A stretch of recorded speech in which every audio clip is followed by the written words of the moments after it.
Hello बच्चों, welcome to education hub. आज हम पहली कक्षा की हिंदी की पाठ्यपुस्तक सारंगी का पाठ 19 जो कि एक कविता है वो पढ़ेंगे, जिसका नाम है चांद का बच्चा। वह देखो वह निकला चांद, अम्मा तुमने देखा चांद।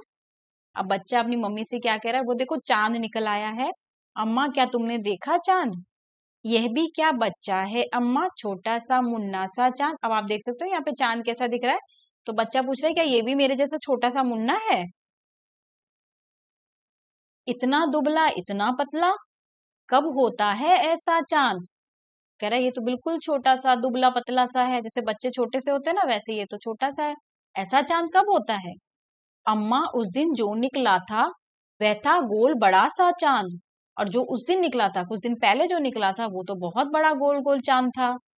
बादल से हंस हंस कर उस दिन कैसा खेल रहा था चांद। अब यानी कि कभी बादल उसके ऊपर आ रहे होंगे, फिर चले जा रहे होंगे, तो उसको लगा कि चांद जो है बादल के साथ कुछ खेल खेल रहा है। छुप जाता था निकल आता था, करता था यह तमाशा चांद। यानी कि कभी तो बादल आते थे तो वो छुप जाता था, और जब बादल चले जाते थे तो वो बाहर आ जाता था। तो बच्चे को लगा कि ये कोई छुपन छुपाई का खेल खेल रहा है बादलों के साथ। अपने बच्चे को भेजा है घर पर बैठा होगा चांद। अब उसको लगा कि आज तो बिल्कुल छोटा सा चांद आया है, तो हो सकता है आज उसने अपने बच्चे को भेज दिया और वो खुद घर पर बैठ गया होगा। यह भी एक दिन बन जाएगा अच्छा गोल बड़ा सा चांद। और जैसे कि आपको पता है कि छोटे बच्चे बड़े होकर बड़े बनते हैं, तो उसी तरीके से बच्चा सोच रहा है कि ये भी कुछ दिन बाद, जैसे मैं धीरे धीरे बड़ा हो रहा हूँ, ये भी धीरे धीरे बड़ा होकर चांद बन जाएगा। अच्छा अम्मा कल क्यों तुमने मुझको कहा था मेरा चांद। अब वो अपनी मम्मी से पूछ रहा है कि आपने कल मुझको चांद क्यों कहा था। जैसे होता है ना, मम्मी प्यारे अपने बच्चों को प्यार से बोलती है, तो तुम मेरा गोलू है, मोलू है, मेरा चंदा है, इस तरीके से। तो बच्चे को माँ ने चांद बोला होगा, मेरा चांद। तो इसलिए वो अपनी मम्मी से पूछ रहा आपने मुझे क्यों चांद कहा था। ठीक है बच्चों, तो इस कविता में हमें ये बताया गया है कि चांद जो है हमेशा एक जैसा नहीं रहता है ना। कभी आप देखोगे तो चांद बिल्कुल छोटा सा होता है, जैसा कि पहले इस चित्र में दिखाया गया है इस तरीके से।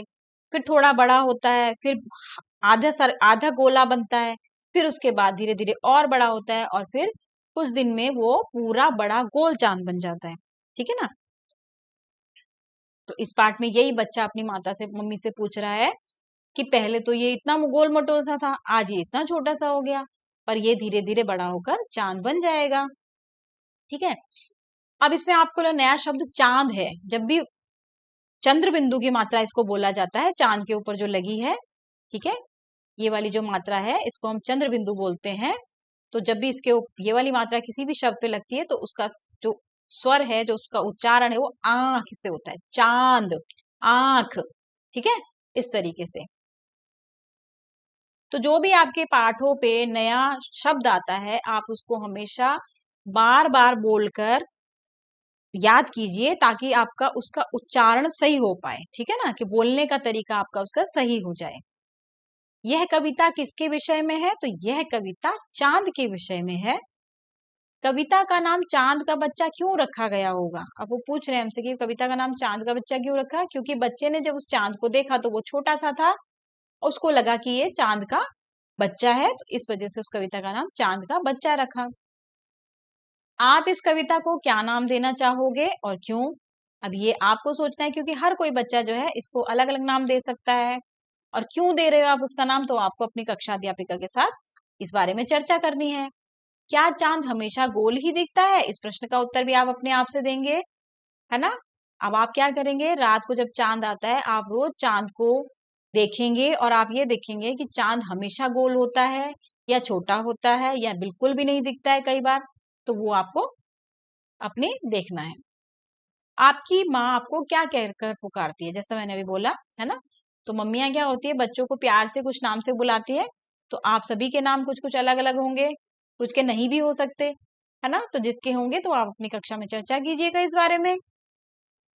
अब शब्दों का खेल, नीचे दिए गए चित्रों में 3 आकृतियां हैं, गोल, चौकोर, तिकोनी। ठीक है।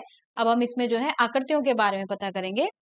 जो जिसका कोई कोना नहीं होता वो गोल होती है, जिसके 4 कोने होते हैं वो चौकोर होती है, और जिसके 3 कोने होते हैं उसे तिकोन कहा जाता है। ठीक है। तो आपको इनको मिलाना है। तो गोल आकृति आपकी किसकी है? इस पहिए की है, तो हमने इसको गोल के साथ मिला दिया। समोसा, समोसे की आकृति कैसी है? तिकोनी, और बक्से की आकृति है चौकोर। ठीक है, इस तरीके से आप और भी अपने आसपास चीजों की आकृतियों को देखेंगे, समझेंगे कि कौन कौन सी चीजें किस किस आकृति की है, और कक्षा में इस बारे में चर्चा भी कीजिएगा। तुक मिलाने वाले शब्दों को खोज कर लिखना है। तुक मिलाने का मतलब होता है जो सेम सेम सुनाई देते हैं ना, वो। अब यहाँ पर आपको दे रखे हैं शब्द, इनको मिलाना है। गोल के साथ क्या मिलेगा? मांद, खड़ा, बोल, लोटा। वेरी गुड, गोल के साथ मिलेगा बोल। चांद के साथ मांद, बड़ा के साथ खड़ा, छोटा के साथ लोटा। ठीक है, ये आपको यहाँ पर पेंसिल से लिखने हैं। आगे देखिए, एक चित्र दिया गया है। इस चित्र के अनुसार आपको कहानी बनानी है और अपनी कक्षा में सुनानी है। अब आपने ये कहानी तो अपनी कक्षा में कई बार सुनी होगी, प्यासे कौवे की कहानी, है ना? आप इस चित्र को देख करके उस कहानी को बताइएगा अपनी क्लास में। अगला है, अपने आसपास गिरे हुए फूल, पत्ते, डंडियां एकत्र कीजिए, यानी इकट्ठे कीजिए। छोटे समूह में बैठकर इनकी कुछ आकृतियां बनाइए। आप तितली, पेड़ आदि भी बना सकते हैं। और आकृतियां बनाने के बाद कक्षा में सभी को बताइए कि आपने कैसे बनाई। तो ये कार्य जो है आपको कक्षा में अध्यापिका जी कराएंगी। ठीक है ना?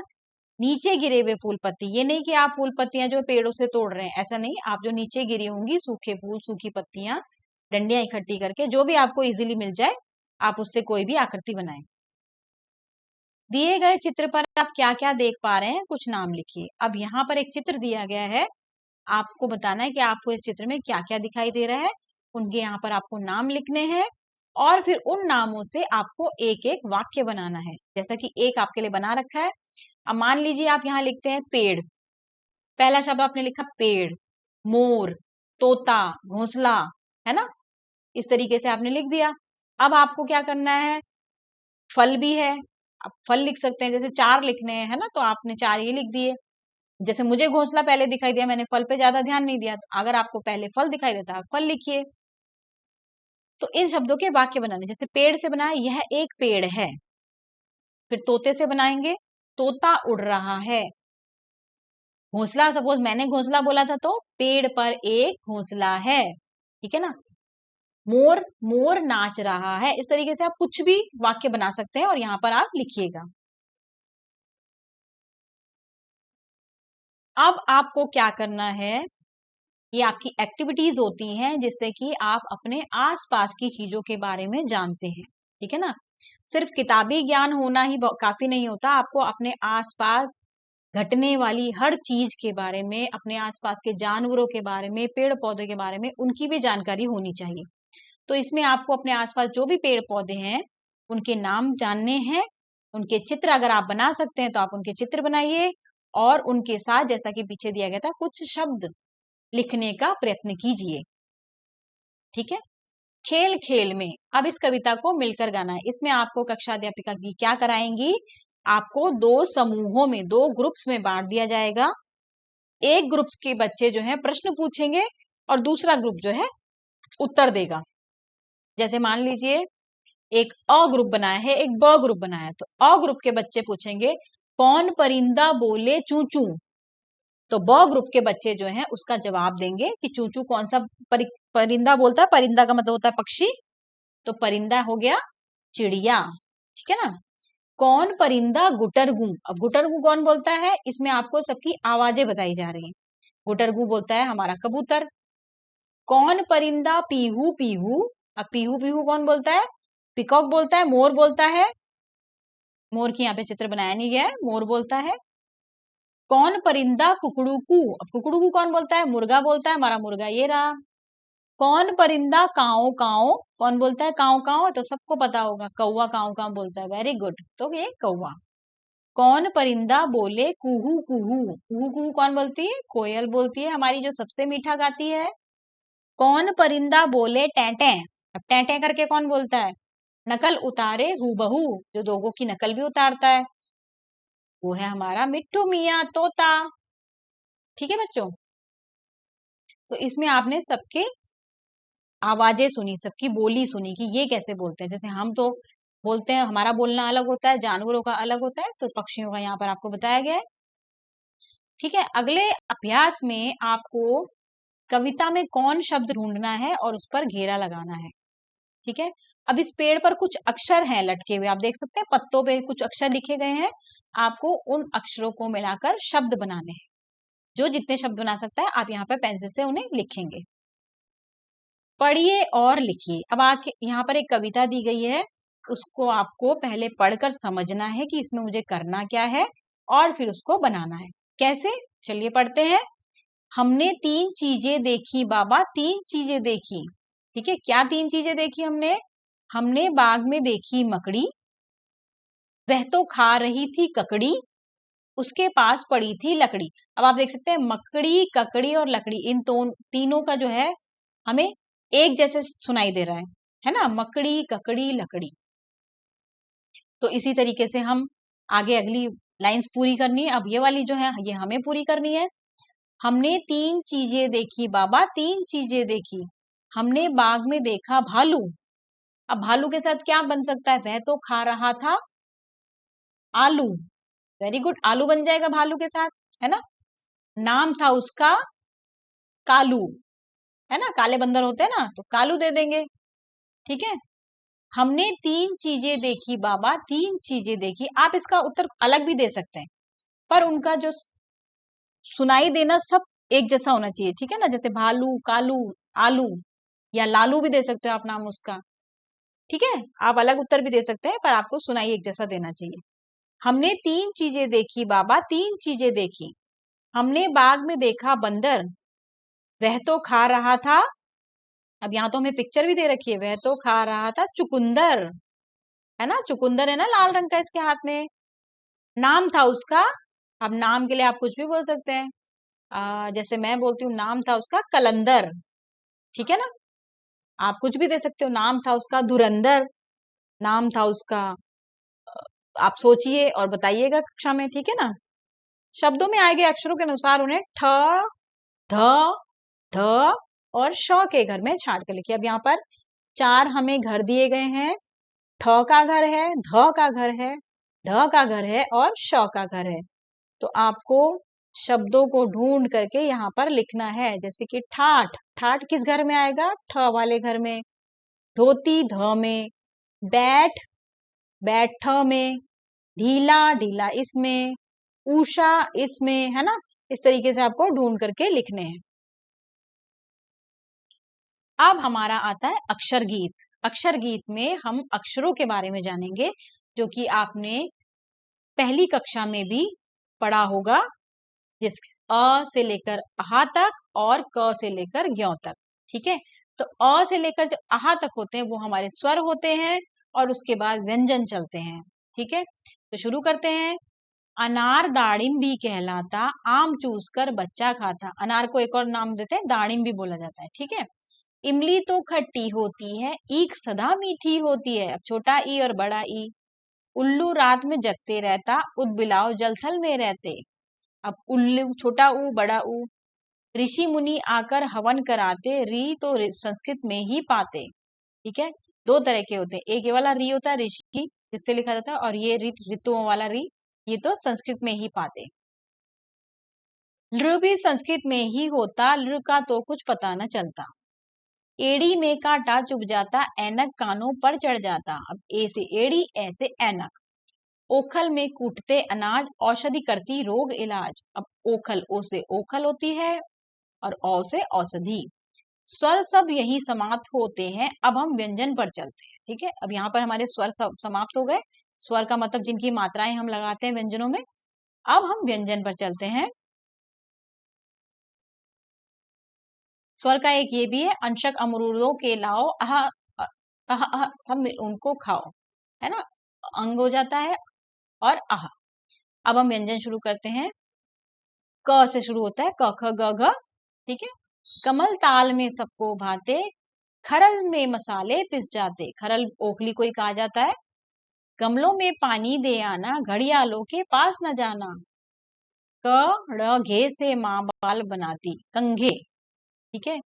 क से ड़ ध्वनि कंठ से आती, तो क से जो ध्वनि होती कंघे, वो कंठ से आती। चम्मच में हम खाना खाते, छतरी बारिश में ले जाते, जनगण मन सब बच्चे गाते, झंडा खंबे पर फहराते। पंचम स्वर में कोयल गाती, च से यह ध्वनि तालु से आती। अब ये देखो यहाँ पे हमें बताया गया कि क जो क से लेकर ढ की ध्वनि है, इसे क वर्ग बोला जाता है, ये कंठ से आती है। कंठ मतलब गले से बोलते हैं, क ख ग घ। आप देखोगे इसमें आप ना जीभ हिलाते हो ना मुंह हिलाते हो, क ख ग घ, ठीक है ना। और च जो होती है हमारी तालु, यानी कि जीभ से आती, च छ, नीचे की तरफ आप जीभ को टच करते हो, च छ ज झ, ठीक है ना। टट्टू रस्ते में अड़ जाता, ठठेरा उत्तम पात्र बनाता। डलिया से तुम फूल सजाओ, ढक्कन शीशी पर लगवाओ, पंडिता हमको पाठ पढ़ाती, ट से ण ध्वनि मूर्धा से आती। ट ढ यानी कि दोनों चीजों को यूज करता है, नीचे भी और ऊपर भी। तबला लड़का बजा रहा है, थर्मस से चाय पिला रहा है, दरी बैठ हम गाना गाते, धनुष उड़ा हम तीर चलाते, नल से नानी पानी लाती, त से न ध्वनि दांत से आती। अब आप देखोगे ये जो त से लेकर हम न तक बोलते हैं ना, इसमें हम अपनी जो जीभ है उसको दांतों पे टच करते हैं, त थ द ध न त, है ना। तो इनका अलग अलग वर्ग होता है, अलग अलग हम अपने मुंह के पार्ट को टच करते हैं जीभ से, तब हमारी ये ध्वनियां निकलती हैं। पतंग से बच्चे पेच लड़ाते, फल पेड़ों से तोड़ कर खाते, बंदर कूद फांद कर आए, भगोने लोटे सब लुढ़काए, मटर कचौरी बुआ बनाती, प से म ध्वनि ओष्ठ, ओष्ठ मीन्स होता है ओठों से आती है, होठ से। प फ, आप देखोगे जब आप प बोलते हैं ना, आपके लिप्स टच होते हैं, प फ ब भ म, तो ये सारे ओष्ठ वर्ग में आते हैं। यज्ञ में घी की आहुति देते, रबड़ी हलवाई से लेते, लवण नामक नमक को भी हम कहते, वन मानुष जंगल में रहते, दोसर मेल ये य र ल व आते, अतः अर्ध स्वरीय कहलाते। क्योंकि ये दो स्वरों के मेल से बनते हैं, तो इसलिए अर्ध स्वर कहलाते हैं, आधा स्वर इनको बोलते हैं, य र ल व, य र ल व। शरीफा पकने पर ही खाओ, षटकोण चित्र स्वयं बनाओ, सप्तऋषि आकाश चमकाते, हल किसान खेतों से मिलाते। श स श ह उष्म ध्वनि कहते हैं, जब हम इसको बोलते हैं ना, हवा निकलती है मुंह से, श श स ह, देखोगे आप, उष्म यानी कि एनर्जी, मतलब हीट निकाल रहे हो आप मुंह से बाहर, तो ये उष्म स्वर कहलाते हैं। अक्षर यही समाप्त हो जाते, यही वर्णमाला हम गाते, मिलजुल अपना ज्ञान बढ़ाते। अब आपको ये वर्णमाला बार बार गाओगे तो आपको पता चलेगा कि कौन सी जो ध्वनि है हमारी किस मुंह के किस भाग को छूती हुई निकलती है, ठीक है। तो ये पाठ भी आप अपना पढ़ेंगे। इसी के साथ हमारी सारंगी पुस्तक समाप्त होती है। पाठ 1 से लेकर पाठ 19 तक हम कर चुके हैं, और आई होप आपको शुरू से लेकर आखिर तक सभी पाठ अच्छे से समझ आए होंगे। अब इसी के साथ हम और अगली क्लास की वीडियोस भी डालेंगे, तो आप उसका वेट कीजिएगा। चलिए बाय बच्चों, थैंक यू।